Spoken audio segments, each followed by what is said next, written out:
le sexe pur et dur, avec bien sûr la question de l'orgasme. Je vais direct à la fin, hein. Vous avez vu, je démarre pas par les préliminaires, on passe à l'orgasme. Est-ce que vous pouvez nous dire, je ne sais pas s'il y a une définition de l'orgasme, c'est l'objectif vraiment suprême pour toute personne qui a des rapports sexuels? L'orgasme, quand on me dit je ne sais pas si j'ai eu un orgasme ou non, je leur dis c'est une détente après une tension. C'est très flou comme définition. Ah oui, j'allais dire, moi après un massage, je suis super bien, mais il n'y a pas d'orgasme. Hein. Mais vous n'êtes pas loin de l'orgasme. Oui. Si jamais réellement vous êtes vraiment détendu, l'orgasme peut venir facilement dans ces moments-là. Sauf que ce qu'on rajoute à cette définition de tension et détente, c'est la pensée sexuelle. Et donc si on met dans nos pensées une stimulation sexuelle fantasmatique, justement, imaginaire, on va augmenter l'excitation et on va la focaliser sur le sexe. Mais attendez, les patients qui viennent vous voir en vous disant je ne sais pas ce que c'est qu'un orgasme, c'est qu'ils n'en ont jamais eu, non? Parce qu'un orgasme chez un homme, c'est pas très compliqué. Même si, effectivement, c'est peut-être raccourcir. Une éjaculation et une femme, je sais pas, Mélanie, Moi, je comment trouve que c'est identifiable. C'est assez identifiable, effectivement. Donc ça veut dire qu'ils n'en ont peut-être pas eu. Est-ce qu'on peut avoir une vie sexuelle épanouie sans orgasme? Non, justement, ils n'ont pas de vie sexuelle épanouie.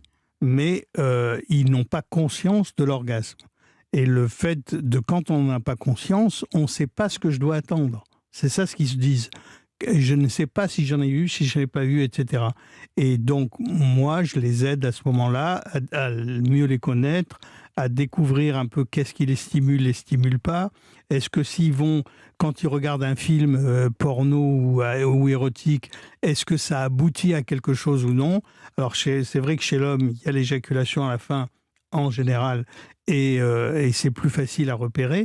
Chez une femme, en fait, la seule chose, c'est qu'elle est toujours affamée, entre guillemets, elle est stimulée et sans faim. Et quand elle a eu son orgasme, elle est un peu plus apaisée. D'accord. Est-ce que les hommes et les femmes ont autant d'orgasmes dans la sexualité en général? Je ne sais pas si c'est quelque chose qui a été mesuré. On a l'impression, en tout cas comme ça, quand on en parle entre copains, on va dire que les hommes, c'est beaucoup plus facile. Hein, c'est une idée reçue, mais pour les hommes, c'est fastoche. Quoi. Non, c'est les femmes qui ont plus facilement des orgasmes. Ah bon? À répétition. Ouais. Les hommes, par définition, ils peuvent avoir qu'une seule éjaculation.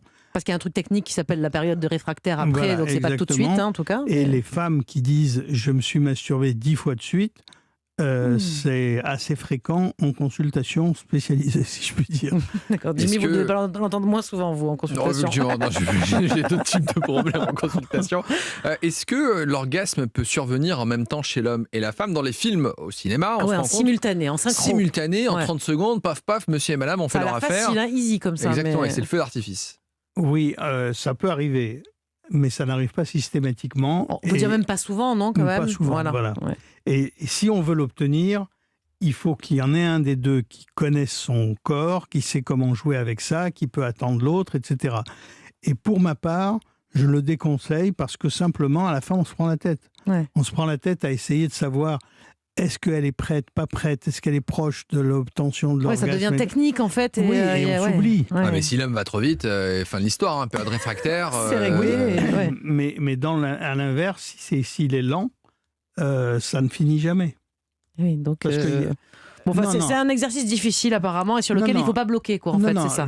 Il y a des hommes qui, au bout de 3 heures, n'arrivent pas à éjaculer. Oui. C'est vrai que chez les femmes, vous écrivez ça dans votre livre, que chez les femmes, l'entraînement du périnée peut améliorer la qualité des orgasmes. Vous parlez de quel type d'exercice? Peut-être vous pouvez nous expliquer? Mélanie est intéressée. Hein. Non, j'ai vu ça dans le livre et je me questionnais. Vous avez raison. Et ce qu'il faut, c'est faire travailler les muscles du périnée. Les muscles du périnée, c'est les muscles qui sont autour du vagin, qui vont serrer le vagin, relâcher le vagin et augmenter la circulation sanguine dans le bas-ventre. Et donc, si on est très détendu, ça circule bien, etc., tout va bien aller.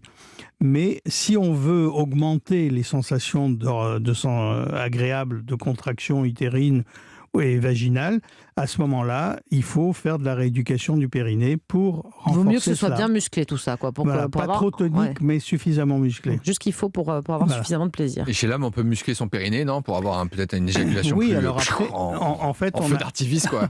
Est-ce que ça a été évalué, ça, la puissance du feu d'artifice? Non, du feu d'artifice, non, mais de la puissance du périnée, oui. Et c'est vrai que pour les éjaculateurs précoces, par exemple, il y a eu des méthodes qui ne marchent pas très bien, il faut dire. de rééducation du périnée masculin pour qu'il puisse sentir ce qui se passe dans le corps avant que l'éjaculation ne vienne. Bon, pour une super sexualité, on a qu'à aller en couple faire notre rééducation du périnée. Je parlais pas pour nous, Jimmy. Je Parce que là, vous regardez. Non, mais là, j'ai un moment de malaise. Pourquoi ils me regardent? Nos époux nous écoutent respectifs. On parlait évidemment pas de ça. Docteur Sylvain Mimoun, ne bougez pas. On va continuer cet entretien dans quelques minutes.